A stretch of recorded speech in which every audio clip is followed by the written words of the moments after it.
Okay, let's jump to the question. On one, a pool, sorry, it should be pool, it's not pool. A pool shape a trapezoid base prism as shown below.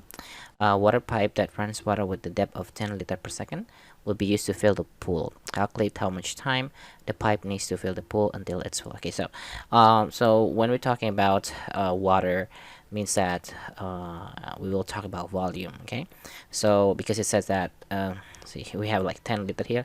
So a quick reminder, guys. So 1 liter is equals to 1 decimeter cube. Yeah. So again, because we have this unit over here, so we're going to talk about volume. So let's find the volume of the shape first. Okay, so notice that this shape is a trapezoid base prism. So the first thing that we need to do to find the volume, so just remember that if it is a prism, it's just volume is just like base area times the height of the prism. Yeah, the height of the prism.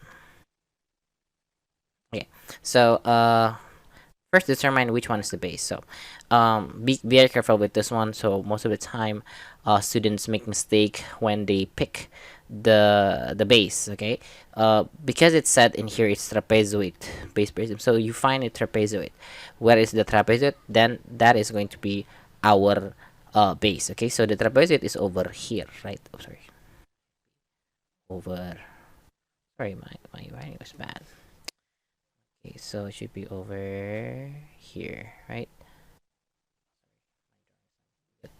Yeah, so this is going to be the base. Okay, so which means that the height will be this guy over here, right? Because it is perpendicular with the base, so the base is in here, so it's make a 90-degree angle, right? So let's talk about the base area first. As we know that in what do you call it, trapezoid, right? So the base area, the area of a trapezoid is the two parallel lines. You add them together and then divided by 2, and then times the height of the trapezoid. Okay, so that will be equals to, right down over here, guys. So the base area will be the two lines that are parallel from the trapezoid are these two lines. Okay, so this is 2.4 and this is 1.2. So that will be 2.4 plus 1.2 divided by 2, and then times the height of the trapezoid, which is this one, right? This guy over here. So this 25. Okay, times 25.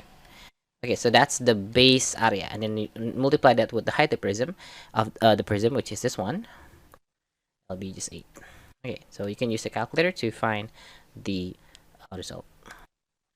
That will be 360 meter cube. Yeah, so 360 meter cube. Okay, so since we're talking about water depth, right, and then the unit is in liter, so we might wanna, we need to convert this volume to decimeter cube, right? So remember, unit conversion. So meter cube to decimeter cube is to multiply that by 1,000. So there will be 360,000 liter. Okay, so in order to find the time, right? The time is just the volume divided by the depth. That's it. The volume divided by the depth. So that will be equals to 360,000 over 10, right?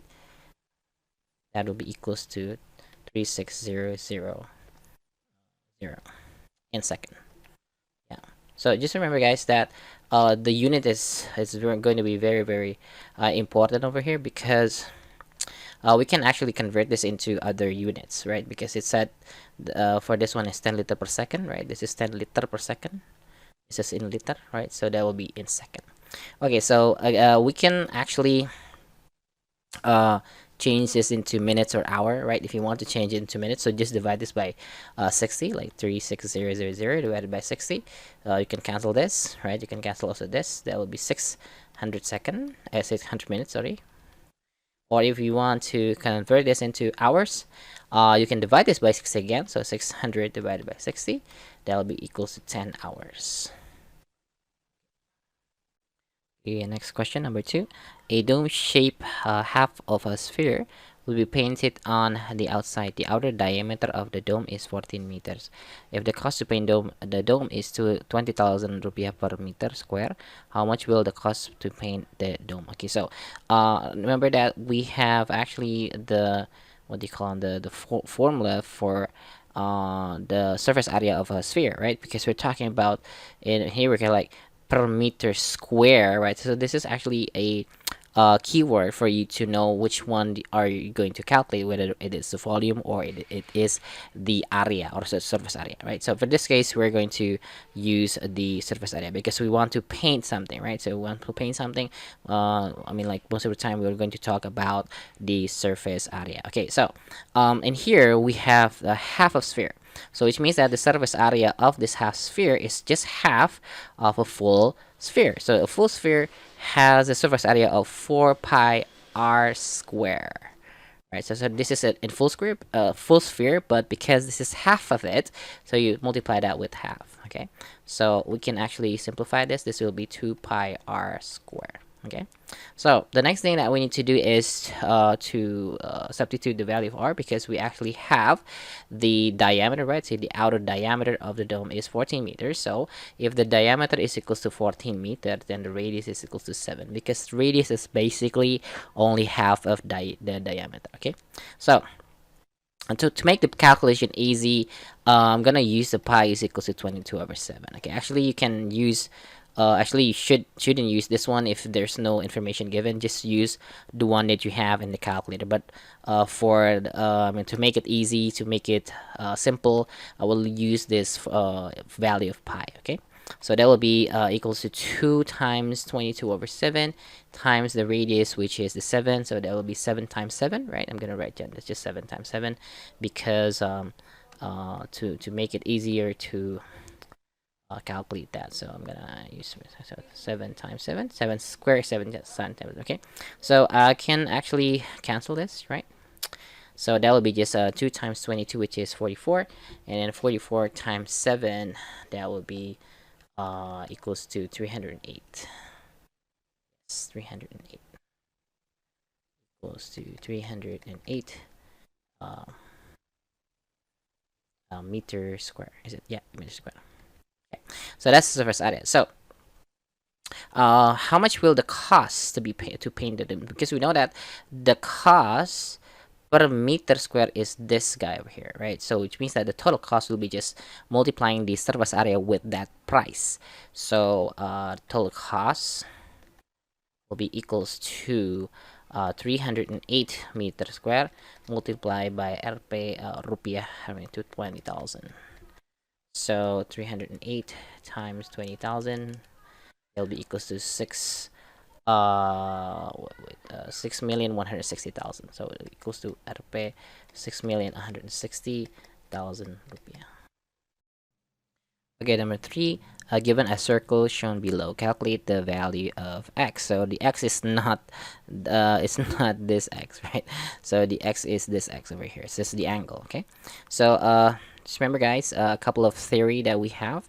The first theory is that if we have a diameter, right, like this, right, and we have a circle in which that diameter will be the hypotenuse of that circle, in which all of the vertex of the triangle is on the circumference of the circle, right? So this is going to be 90 degree. So actually it has I mean, like, it's related to what we call the center and the inscribed angle. So this is a straight line, which is 180. So this angle over here will be half of that, which is 180 divided by 2, which is equals to 90 degree. Okay, so that's the first one. Okay, the next one is if we have a tangent, this line is actually a tangent, right? In which that straight line that only like touches the circle in one point, in this point over here, right? So this is tangent.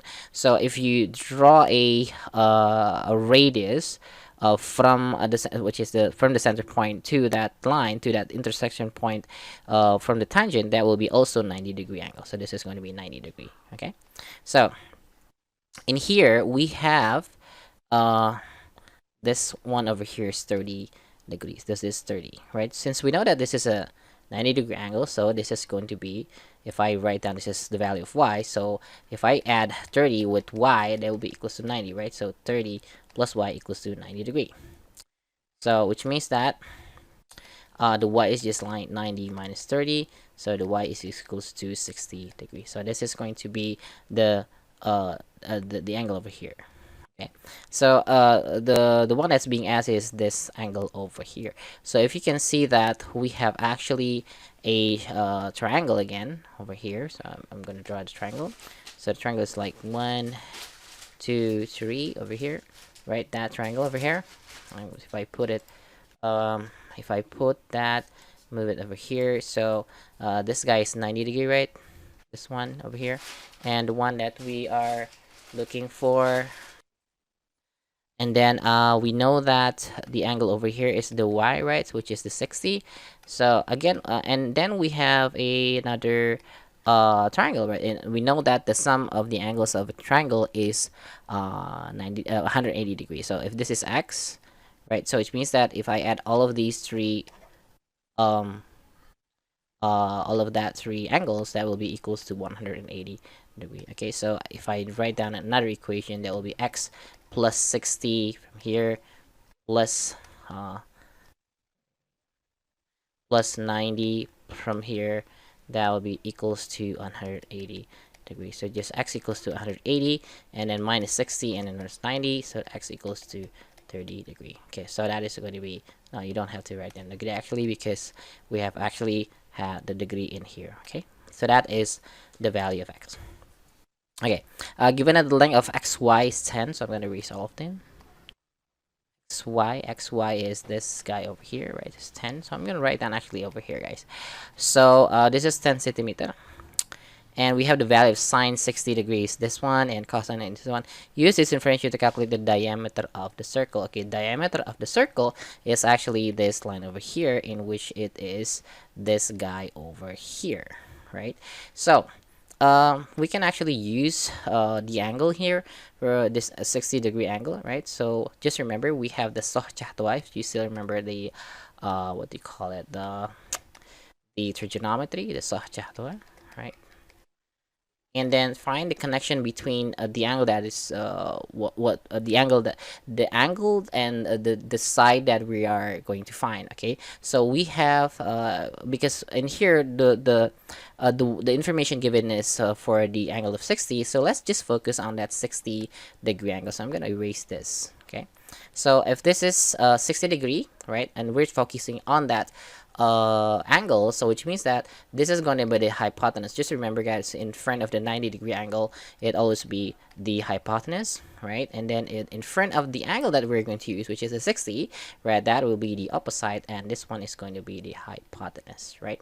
Okay, so the next thing we do is to find to see what we're looking for here. Actually, what we're looking for in here is the hypotenuse, right? So that is the xy, is the diameter, right? Because we're looking for the diameter, and the diameter in here is this guy, which is the hypotenuse, right? So we're looking for this guy over here. Let's name that with let's say it's just h. Okay, so oh, sorry, it's not hypotenuse, guys. This is not hypotenuse. This is adjacent. My goodness, sorry, my bad.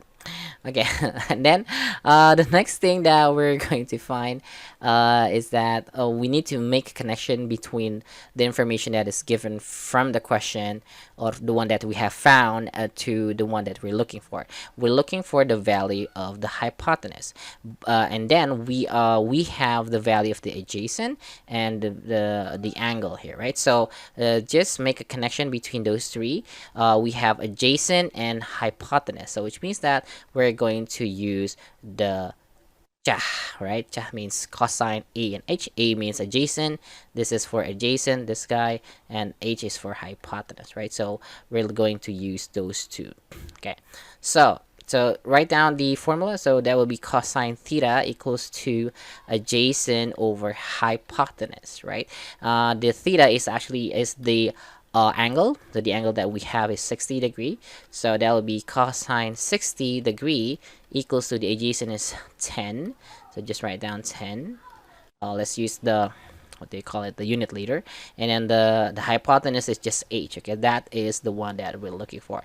Okay, so because we want to find the h, so we can like just swap these two values, right? Or okay, or I can say that multiply both sides by h. So remember guys, so whenever you see a fraction in algebra, the easiest way to solve them is to make the denominator disappear, or what you call that, yeah, or yeah, just multiply both sides by the denominator. So we have the denominator, which is h, so if I multiply both sides with h, and this is like h, and then this is like h, and we can actually cancel this guy over here, right? So that will be just h times cosine 60 degree equals to 10, right? So because we're looking for the value of h, right? So which means that we need to get rid of this cosine 60 degree from the left side, because we want to make sure that the h is alone in one side of the equal sign. So which means that we need to divide both sides by cosine 60, right?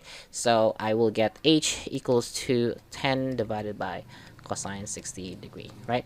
And then since we have the value of cosine 60 is this one, 0.50, so the h is equals to 10 divided by 0.500. It's just like 0.5. So if you use a calculator, that will be equals to 20 centimeter.